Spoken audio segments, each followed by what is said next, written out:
عصر کی نماز کے فوراً بعد قرآن مجید کی یہ سردار آیت ہے جسے اگر کوئی شخص صرف 21 بار پڑھ لے تو اس میں کوئی شک نہیں کہ وہ بندہ بیٹھے بٹھائے ہی مالدار ہو جاتا ہے۔ اور یہ آیت مبارکہ قرآن کی سردار آیت ہے اور اس کو پڑھنے والا بھی سرداتا ہے،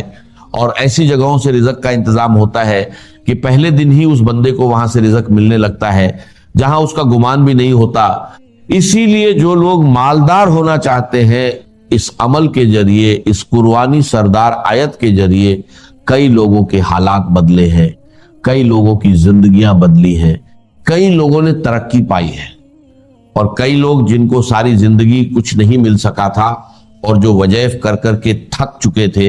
انہوں نے عصر کی نماز کے بعد اس کی تلاوت شروع کی، اور پھر ایسی جگہوں سے رزق کا انتظام ہوا کہ آج وہ لوگ جو غریبی کی زندگی گزار رہے تھے آج اتنے مالدار ہیں کہ لوگوں میں رزق تقسیم کر رہے ہیں۔ کیونکہ دیکھیں آپ نے عصر کی نماز کے بعد اور مغرب کی نماز سے پہلے اس عمل کو کرنا ہے۔ پھر اس کی برکتوں کے کیا کہنے، مغرب کی نماز کے فوراً بعد آپ کو اس عمل کی وہ برکتیں، معجزات، کرامات اور اللہ کی رحمتیں اور انوار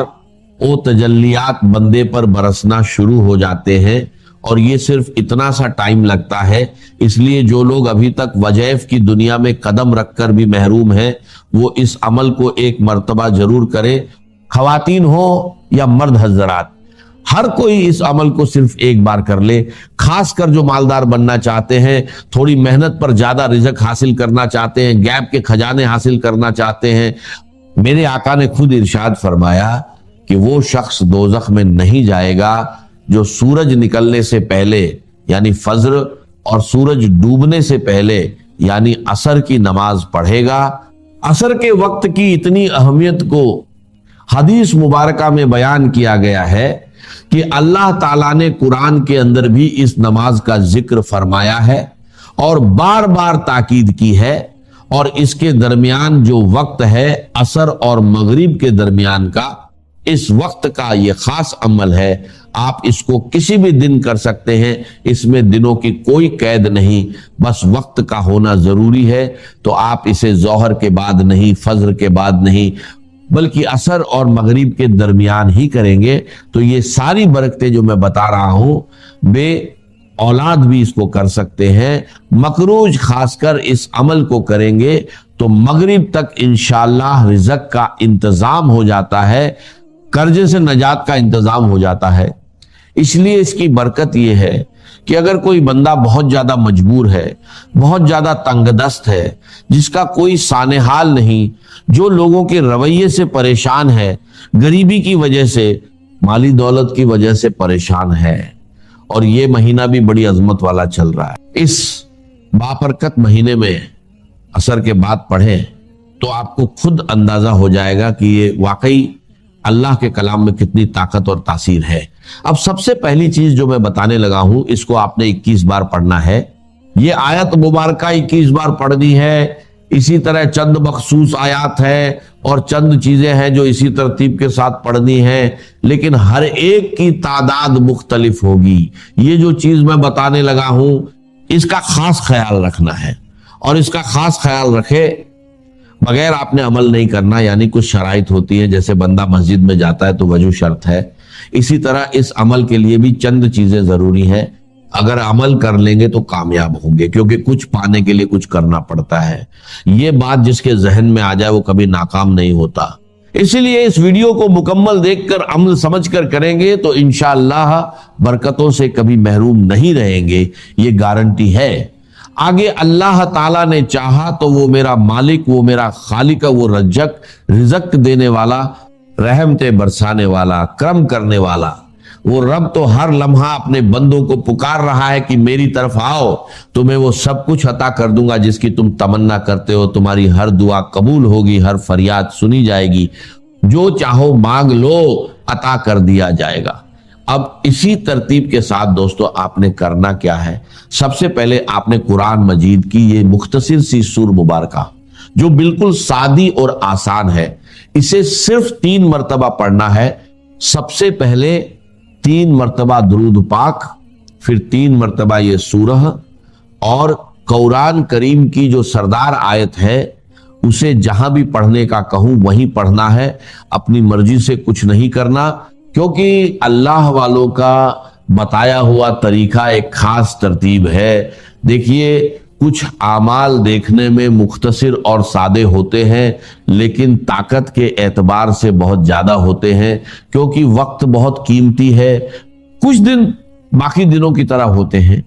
اور کچھ دنوں میں اللہ تعالیٰ نے اتنی برکت، فضیلت اور رحمت رکھی ہے کہ بندہ سوچ نہیں سکتا۔ یہ وظیفہ دیکھنے میں مختصر ہے لیکن طاقت بہت بڑی ہے، بندے کی بیٹھے بٹھائے حاجتیں پوری ہوتی ہیں، مالدار، امیر، غریبی، تنگ دستی، تمام معاملات حل ہو جاتے ہیں۔ حضرت ابو بکر بن عمار بن ربیع نے اپنے والد سے روایت بیان کی کہ نبی علیہ السلام نے فرمایا، وہ شخص ہرگز آگ میں داخل نہیں ہوگا جو سورج نکلنے اور غروب ہونے سے پہلے کی نمازیں پڑھتا ہے، یعنی فجر اور عصر۔ اور بصرہ کے ایک آدمی نے شہادت دی کہ میں نے بھی یہ روایت سنی، حکیم الامت مفتی احمد یار خان نے اس حدیث کے اس حصے پر فرمایا کہ جب بندہ قبر میں جائے گا تو اسے عصر کا وقت ہی دکھائی دے گا، اس لیے عصر کے وقت خصوصاً اس نماز کی حفاظت کرو